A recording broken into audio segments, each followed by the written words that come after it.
Coming to you at 11:58 p.m., making it by 2 minutes. We're on every day, baby. Always down to share some good information with you guys. Can hopefully have a positive impact on your life in a transient amount of time.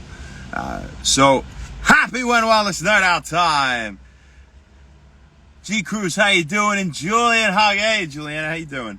So I want to talk about smart supplementation, and what I mean by that is taking something, we always try more conservative first. We go to natural options. If we have to, we go to unnatural or natural options that our body could build tolerance to and rely on. A good example of that is something like melatonin, right? Maybe it doesn't seem like the worst thing in the world, but if you want to improve sleep and you take melatonin, well, that's really about all it's going to, bring to the table in terms of benefit. Right? It may improve your sleep.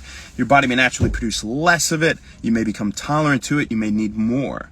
So what would another option be? Well, what we mean by smart supplementation is, two birds, one stone. Not just starting more conservatively, but something like magnesium may make for a better option.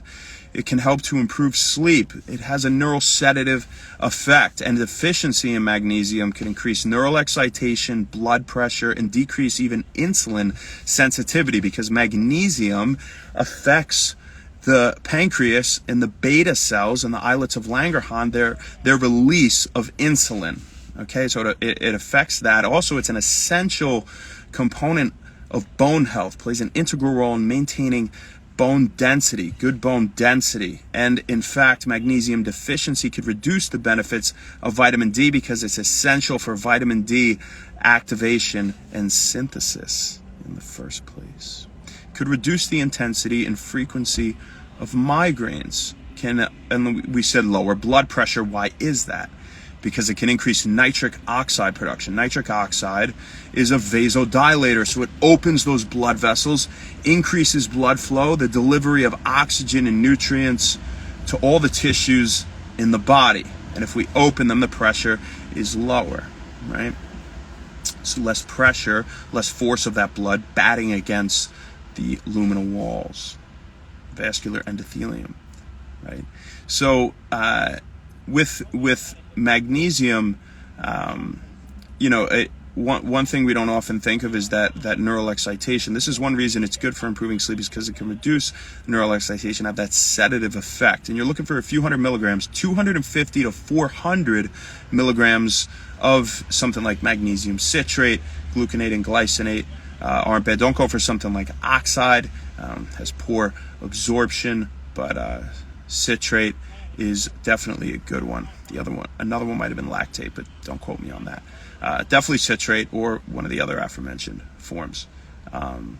So that's what we got for you guys. Also magnesium, that's right. It's essential for proper energy metabolism of carbohydrates, of just all of cellular respiration, going from glycolysis through the citric acid cycle, those energy producing pathways, beta oxidation, the burning of fat, and whatnot. So magnesium may be a better option. We kind of went off on a tangent there. Maybe a better option than something like a melatonin if you're trying to improve sleep. It might not be as potent. It's potent in different ways. It's a different type of effect. Right, Margie, what's up, baby? How you doing? And Danny, what's up, brother? It has a different type of effect, but you try that first. Something with multiple benefits, right? Of course. Also, magnesium, essential for muscle protein synthesis. So if you're a workout guru, you want to get your magnesium as well. And the thing with, a lot of the time you look at the Western diet and maybe you say, well, we have access to so much. We aren't starving. We're obese, if anything. And so we're getting plenty of nutrition. But here's the issue. We have a lot of processed foods, refined grains, and we don't have whole foods that are naturally high in magnesium. For example, dark green leafy vegetables, legumes, whole grains, nuts, seeds.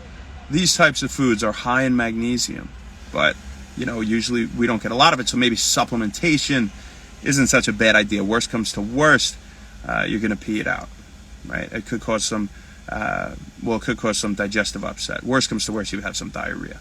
and that's why they kind of cap it around 350 as what the daily dose should be, because that was the first dose where reports of diarrhea occurred. But that doesn't. I've taken 500 milligrams and I had no side effects, so you take that with a grain of salt, right? Because there are outliers all over the place with recommendations like that can help to set the standard for recommendations. All right. You guys have a fantastic rest of your night. If you're taking magnesium, maybe take some vitamin D with it. They are synergies, and you want to take it with food. That's another thing I wanted to say. Okay, help prevent that digestive upset and improve its function. Have a great night. We'll see you tomorrow. Happy When Wellness. Thanks.